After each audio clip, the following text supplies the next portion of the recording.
Hello my dear students, आज हम लोग बात करने वाले चैप्टर लाइफ प्रोसेस में एक्सक्रीटरी सिस्टम इन ह्यूमन। ये हम लोग का लास्ट टॉपिक है इस चैप्टर का, क्लास 10 सीबीएसई लाइफ प्रोसेस का ये एक्सक्रीटरी सिस्टम लास्ट टॉपिक। इसको समझते हैं कि किस प्रकार से ह्यूमंस में एक्सक्रीटरी सिस्टम काम करता है, कौन से उसके एक्सक्रीटरी ऑर्गन होते हैं और उसके इंटरनल स्ट्रक्चर क्या होते हैं और उसका रोल क्या है हमारी बॉडी में। तो ये समझते हैं। सबसे पहले तो एक देखते हैं कि एक्सक्रीटरी ऑर्गन्स है क्या। देखिए, अगर ह्यूमंस की बात किया जाए तो ह्यूमन में जो मेन एक्सक्रीटरी ऑर्गन होता है वो होता है किडनी। और किडनी जो होता है ये हमारे बॉडी में 1 पेयर प्रेजेंट होता है। किडनी के अगर नंबर ऑफ किडनी की बात किया जाए तो 1 पेयर मींस 2 यहां पर किडनी जो है प्रेजेंट होता है। और किडनी जो होता है अगर उसको देखा जाए तो हमारा जो लोअर पार्ट्स यानी स्टमक पार्ट्स है उस स्टमक पार्ट्स के जस्ट नीचे यहां पर प्रेजेंट होता है। किडनी में होता क्या, अगर देखा जाए किडनी किस शेप का होता है, इसकी आकृति कैसी है, तो एक जल्दी से एक रफली डायग्राम में बना रहा हूं यहां पर, आपको समझना है। इसमें जो किडनी होता है, ये किडनी मान लेते हैं, ये किडनी का एक है, ये राइट किडनी। थोड़ा सा इसको सही से क्लियर कर लें। बीन शेप का होता है, ये हो गया किडनी, ये इधर, और एक किडनी इधर की ओर रहता है।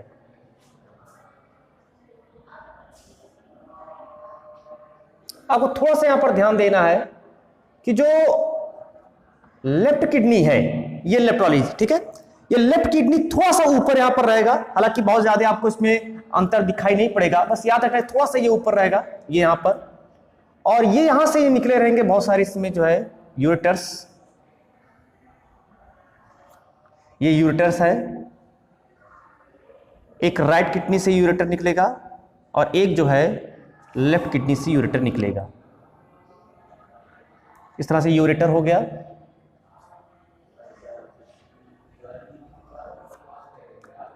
ये हो गया यूरेटर। यहां पर ये यूरेटर जो होता है, ये ओपनिंग होती है इसकी। जो यूरिनरी ब्लैडर्स होता है उस यूरिनरी ब्लैडर्स में इस यूरेटर का यहां पर जो है इंपॉर्टेंस है। ये यूरेथ्रा में ओपनिंग इसकी होती है।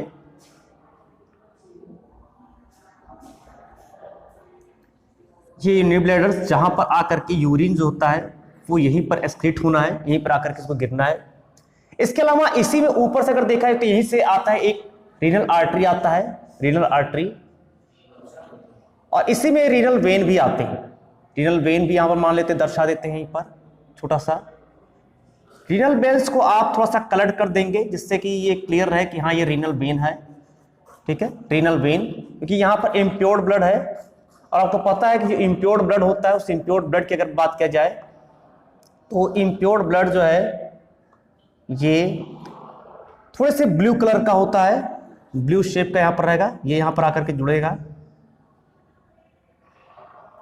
ये पूरा यूरेटर निकल गया, पोर्शन यहां पर भी वो चीज रहेगा और यहां पर, तो इस चीज को आपको यहां दर्शाना नहीं है।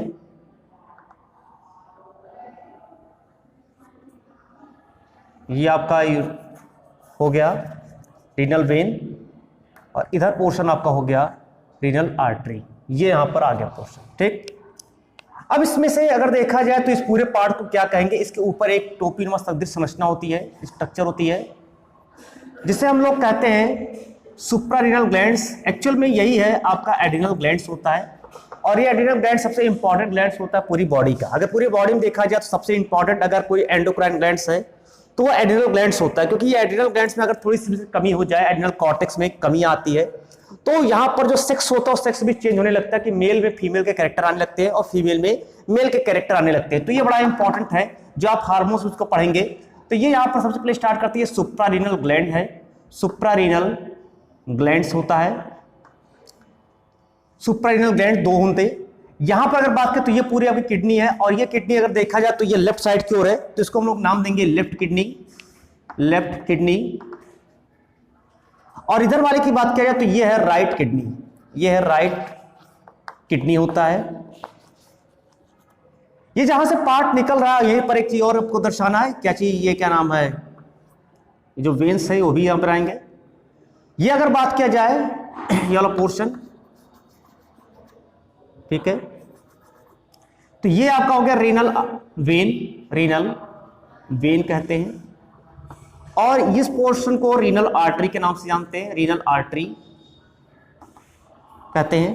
ये जो पोर्शन होता है जहां से ये सब निकले हुए हैं यूरेटर्स, उसको कहेंगे हाइलस। और ये जो पोर्शन है इसको यहां पर नाम देंगे यूरेटर्स। यूरेटर्स की संख्या भी यहां पर 2 है। आप देख रहे हैं एक लेफ्ट से आ रहा है और एक राइट से आ रहा है। और ये जो पोर्शन है यहां पर है, इसको एओर्टा के नाम से जानते हैं, एओर्टा। और ये आकर के जिसकी ओपनिंग है इसको ओपनिंग ऑफ यूरेटर्स के नाम से जानते हैं, opening of ureters, opening of ureters. और ये जहां पर ये ओपनिंग हो रही है इसको कहेंगे यूरिनरी ब्लैडर्स, यूरिनरी ब्लैडर्स के नाम से जानते हैं। और सबसे अंतिम में यहां पर अगर बात किया जाए तो वो है यूरेथ्रा, इसको कहते हैं यूरेथ्रा। तो ये इस तरह से हो गया पोर्शन आपका पूरा जो किडनी का पोर्शन है। तो किडनी अगर देखा जाए तो किडनी के अगर इंटरनल स्ट्रक्चर को दिखाया जाए तो मेन तो किडनी का जो फंक्शन होता है, इस किडनी के अंदर नेफ्रॉन प्रेजेंट होते हैं और नेफ्रॉन का काम होता है जो यूरिन है उस यूरिन का फिल्ट्रेशन करना। यहां पर आपको याद रखना यूरिया का फॉर्मेशन यहां पर नहीं होता है, यूरिया का फॉर्मेशन लीवर में होता है और वो आकर के यूरिया जो है लीवर से इसमें बनता है, यहां पर इसका छन्नाकरण फिल्ट्रेशन के प्रोसेस होती है। अब अगर इसके सेक्शन को काट लिया जाए, इसको अगर सेक्शन में काटा जाए तो आपको किस प्रकार से फिगर दिखाई पड़ेगा, उसमें क्या क्या चीजें हैं वो आपको यहां पर देखने को मिलेगा। जिस सबसे पहले मैं यहां से समझा रहा हूं, प्रयास कर रहा हूं, आप इसको समझेंगे कि किस प्रकार से इसका स्ट्रक्चर जो है होता है। ये मान लेते यूरेटर है, वही यूरेटर्स जो मैं यहां पर बनाया हूं उसी यूरेटर्स को मैंने यहां पर बनाया है।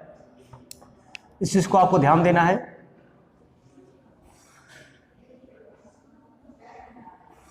ये यहां पर अभी आपको फिगर हो सकता है समझ में ना आए कि मैं क्या बना रहा हूं, लेकिन मैं इसका इंटरनल स्ट्रक्चर यहां बना रहा हूं। आपको याद रहे ये इंटरनल स्ट्रक्चर मैं यहां पर बनाने का प्रयास कर रहा हूं।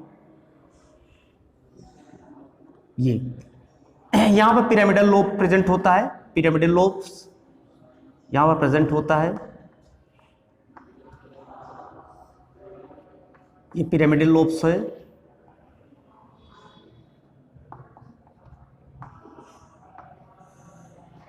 जब भी आप फिगर बनाइए तो उस फिगर में थोड़ा सा आपको ध्यान देना है कि आपको कहीं से एक पॉइंट उठाना जहां से आपको फिगर बड़ी इजीली वहां से उठ जाए और जिससे आप आसानी से उसको बना सके। तो ये एक फिगर बनाने का अपना एक तरीका यहां पर देखेंगे। इस पोर्शन को आप रीनल साइनस कहेंगे। ये रीनल साइनस जो वहां पर वेन्स है उस वेन्स से आकर के वेन्स साइनस में बढ़ जाता है, तो यहां पर रीनल साइनस पोर्शन यहां पर मान लेंगे आप, इसको रीनल साइनस है। और अब इसको आपको क्या करना है, कुछ ज्यादा नहीं करना है यहां पर, बस यहीं से इसको एक उठा देना है और ये फिगर आपका कंप्लीट हो गया। तो आपको देखना है कि यहां पर इस तरह से जो किडनी है उसी किडनी को यहां पर जो है तोड़ा गया है, एक तरह से काटा गया है, उसका एक लॉन्गिट्यूडिनल सेक्शन किया गया है। ये यहां पर पोर्शन बन करके सामने आता है। ये अब इसमें थोड़ा सा नॉमिनेशन कर दे तो ये जो ऊपर वाला आप पाउडर देख रहे हैं इसको हम लोग रीनल कैप्सूल के नाम से जानते हैं। ये एक रीनल कैप्सूल होता है, रीनल कैप्सूल है। इस भाग को कॉर्टेक्स कहते हैं। यहां पर भी नेफ्रॉन पूरी तरह से धंसे होते हैं, नेफ्रॉन इससे प्रेजेंट होते हैं। ये जो पोर्शन देख रहे हैं इसको हम लोग कहते हैं यहां पर मेडलरी पिरामिड के नाम से जानते हैं। ये मिडला है तो इसलिए नाम दिया गया मेडलरी पिरामिड, चूंकि ये मिडला है, ठीक है। तो ये भी मोस्ट इंपॉर्टेंट 2 पार्ट्स इसमें होते हैं अगर देखा जाए किडनी में, एक कॉर्टेक्स होता है और दूसरा मिडला होता है। जो कॉर्टेक्स होता है आउटर लेयर ऑफ जो किडनी होता है उसको हम लोग कॉर्टेक्स कहते हैं, और जो सेंट्रल पॉइंट होता है किसी भी किडनी का तो वो उसको मिडला के नाम से जानते हैं। तो वो मिडलरी पिरामिड से यहाँ पर रहता है। ये जो पोर्शन आप देख रहे हैं यहाँ पर इसको हम लोग रीनल साइनस के नाम से जानते हैं, रीनल साइनस के नाम से जानते हैं। और ये जो मैंने हाइलस वहां पर लिखा है ये हाइलस यहीं पर है, ये हाइलस आपका मिल गया यहाँ पर। और ये आपका यूरेटर हो गया, यूरेटर हो गया। और ये आपका पेल्विस भाग हो गया, पेल्विस पार्ट्स है। और इसमें 2 प्रकार के इसमें उभार है, एक लार्ज उभार है इसको हम लोग मेजर कैलिक्स कहेंगे, मेजर कैलिक्स के नाम से जानते हैं। और एक जो होता है इसको माइनर कैलिक्स के नाम से जानते हैं, माइनर कैलिक्स के नाम से जानते हैं।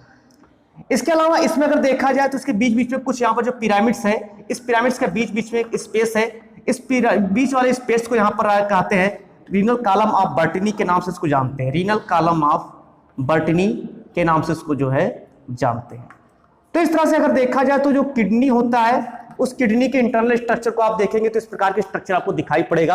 और उसमें आपको 2 पार्ट्स दिखेंगे, कॉर्टेक्स पार्ट दिखेगा और दूसरा मिडलरी पार्ट दिखेगा। कॉर्टेक्स और मेडुला दोनों पार्ट्स में जो है नेफ्रॉन जो पूरी तरह से भरे होते हैं। और आपको नेफ्रॉन अगर क्या है इसकी बात किया जाए तो nephron is the unit of kidney. Nephron क्या है अगर कहा जाए तो किडनी की स्ट्रक्चरल एंड फंक्शनल यूनिट होती है नेफ्रॉन। नेफ्रॉन क्या है? स्ट्रक्चरल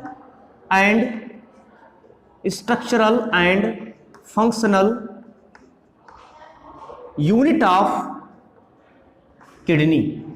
तो आपको ये चीज याद रहेगा कि जो नेफ्रॉन क्या है, nephron is the structural and functional unit of kidney होता है। और नेफ्रॉन की अगर बात की जाए तो नेफ्रॉन में रीजनरेशन की कैपेसिटी नहीं होती। आपको इतना याद रखना है कि नेफ्रॉन में रीजनरेशन की कैपेसिटी नहीं होती है। और नेफ्रॉन जो होते हैं, अगर एक बार जितना ये एम्ब्रियोनिक डेवलपमेंट के टाइम जितने नेफ्रॉन बन जाएंगे किडनी में, मान लेते 10 लाख बन गए, 10 लाख, तो वो 10 लाख से आपका आजीवन रहेगा। अगर उसमें से कुछ नेफ्रॉन नष्ट भी हो जाते हैं तो कभी भी इनका रीजनरेशन नहीं होता है। ये केवल जब बनते हैं एम्ब्रियन डेवलपमेंट में, जितना बनना है वो एम्ब्रियन डेवलपमेंट के टाइम बन जाएगा। लेकिन जैसे जैसे बच्चे की शरीर का वृद्धि होगा इसकी लंबाई बढ़ेगी, बट नेफ्रॉन, दूसरा नेफ्रॉन यहाँ पर नहीं बनना है, रीजनरेशन की कैपेसिटी इसके पास नहीं होती। ये आपको यहाँ पर याद रखना है। तो ये यहाँ पर पोर्शन है, तो ये किडनी होगा, किडनी का इंटरनल स्ट्रक्चर हो गया। अब बात करते हैं नेफ्रॉन। नेफ्रॉन का मेन रोल जो इसमें पूरा किडनी में है वो नेफ्रॉन ही है।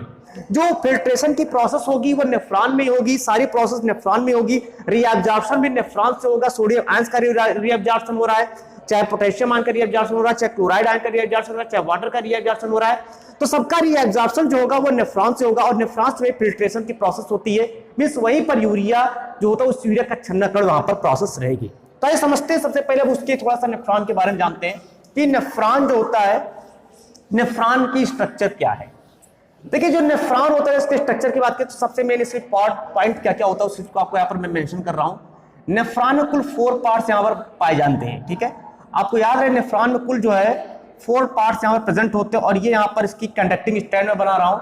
ये कंडक्टिंग स्ट्रैंड से बहुत सारे नेफ्रॉन आकर के यहाँ पर जुड़े रहेंगे, ठीक है। ये यहाँ पर बहुत सारे नेफ्रॉन यहाँ पर जुड़े होंगे, ये कंडक्टिंग स्ट्रैंड है और ये आगे चल करके कलेक्टिंग स्ट्रैंड में कन्वर्ट हो जाएगा। तो यही कई समय एक नेफ्रॉन का स्ट्रक्चर बना रहा हूँ। ये नेफ्रॉन है। नेफ्रॉन में जो ट्यूब्यूल्स होते हैं वो बहुत ही क्वाइल्ड होते हैं। ट्यूब्यूल्स कैसे होते हैं? बहुत ही ज्यादा क्वाइल्ड यहाँ पर ट्यूब्यूल्स जो है प्रेजेंट होता है। यहाँ पर क्या एक जो है इस तरह से बाउमेंस कैप्सूल होता है जो इसका सबसे फर्स्ट पार्ट होता है। ये बाउमेंस कैप्सूल है। बाउमेंस कैप्सूल के अंदर की जो सेल्स होती है उसको पोडोसाइट कहते हैं। पोडोसाइट चपटी चपटी कोशिका बना, इसका ये नेक होता है। और फिर इस नेक के बाद यहीं पर कुछ जो पोर्शन यहाँ पर रहता है जिसको हम लोग जो है प्रॉक्सिमल कनॉइड ट्यूब्यूल्स के नाम से जानते हैं। ये प्रॉक्सिमल कनॉइड ट्यूब्यूल्स होता है। ये कहीं पर इसको रोटेट कर देना क्योंकि ये बहुत ज़्यादा क्वाइल्ड होता है। आपको याद रखना क्वाइल्ड बहुत ज़्यादा रहता है। ये यहाँ पर क्वाइल्ड हो गया, ठीक। और उसके बाद ये यहाँ पर एक सीधी सी नलिका बनती है, ये जिसको हम लोग हेनले लूप के नाम से जानते हैं। इस तरह से आपको फिगर बनाना है, हेनले लूप कहते हैं। हेनले लूप में ये जो पोर्शन इसको डिसेंडिंग लूप कहते हैं, डिसेंडिंग लूप कहते हैं। और इसको असेंडिंग लूप के नाम से जानते हैं। असेंडिंग लूप थोड़ा सा आगे चल करके फिर थोड़ा सा मोटा हो जाएगा, इस तरह से होता है प्रोसेस। और उसके बाद फिर ये जो काफी क्वाइल्ड हो जाता है, फिर ये काफी क्वाइल्ड हो जाता है। ये यहाँ पर स्ट्रक्चर यहाँ पर देखने को मिल रहा है, ये क्वाइल्ड हो गया।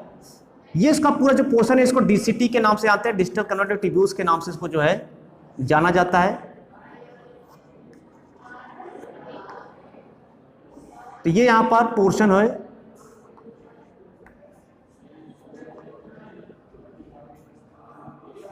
ठीक। ये पूरा आकर के यहाँ पर जुड़ गया और ये आकर के यहाँ पर जुड़ गया।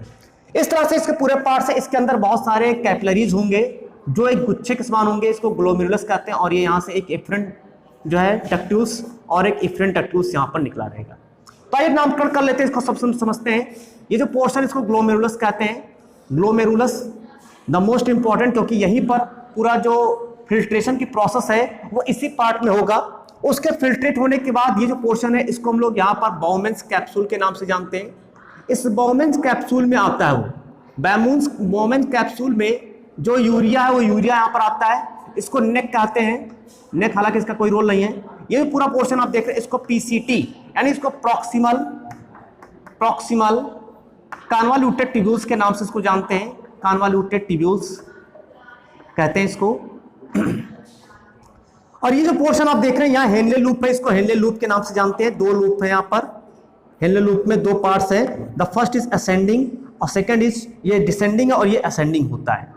ये जो पोर्शन इसको डीसीटी के नाम से जानते हैं, डीसीटी, जिसको हम लोग कहते हैं डिस्टल कन्वॉल्यूटेड ट्यूब्यूल्स, डिस्टल कन्वॉल्यूटेड ट्यूब्यूल्स के नाम से इसको जो है जानते हैं। एक्चुअल में जो जब हमारे मान लेते हैं ब्लड प्रेशर लो होता है, जब हमारा ब्लड प्रेशर लो होता है तो उस समय होता क्या है, जो सोडियम आयंस का रीअब्जॉर्प्शन होता है वो सोडियम आयन का रीअब्जॉर्प्शन इसी डीसीटी यानी डिस्टल कन्वॉल्यूटेड ट्यूब्यूल्स से ही यहाँ पर रीअब्जॉर्प्शन की प्रोसेस होती है।